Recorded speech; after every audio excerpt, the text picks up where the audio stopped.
What's going on, y'all? This is Kim. This is ShutUp.com exclusive. I'm here with my man. He needs no introduction.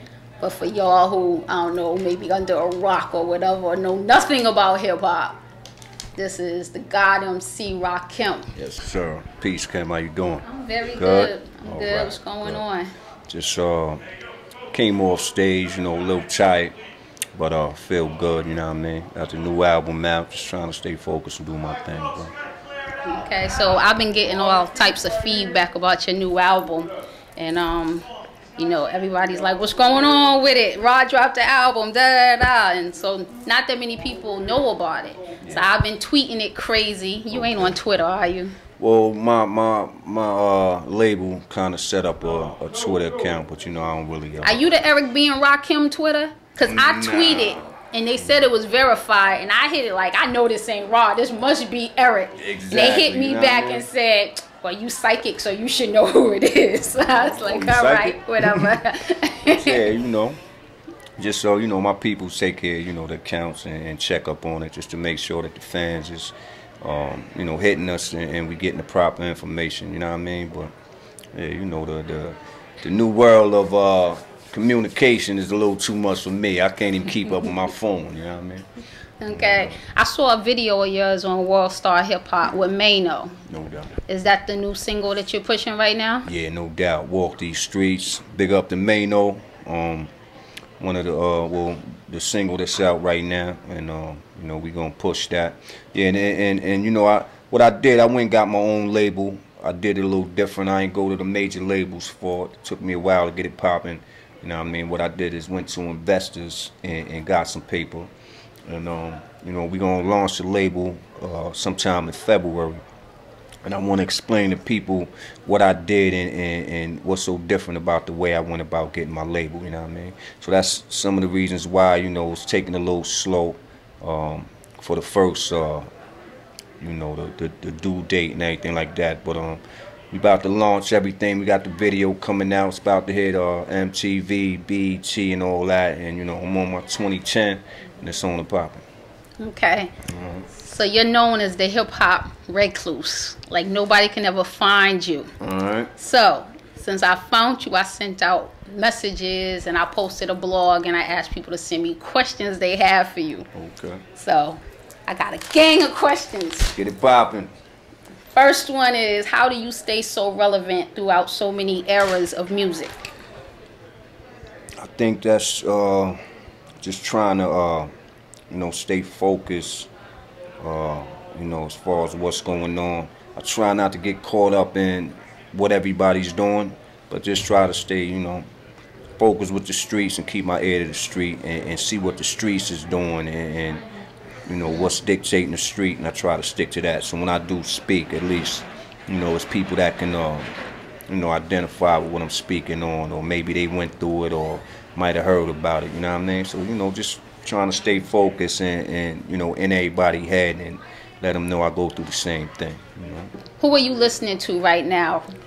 Do you listen to rap, or what do you listen to? Well, yeah, I try to, make sure that I know what's going on with the rap game, you know what I mean? But I'm more of a classic R&B listener, you know what I mean? I love my classic music. It keep me in the midst of what music is, because the melodic touch of music's kind of missing right now. Everything is kind of programmed, keyboards and sound effects. So I love listening, to my classic music, man. If it's the stylistics, main ingredients, you know what I mean. Like I goes in. I got the closet of vinyl, and that's what keep me in mainstream music without getting sidetracked of what's going on today. Okay. You came into hip hop when it was a different game.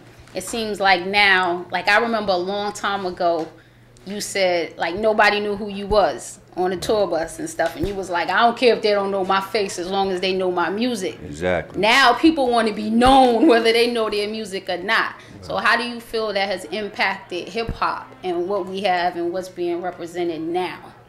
Well, yeah, it's it's a little more glitzy right now. You know what I mean? It's a lot more shine in the game right now as far as you know, people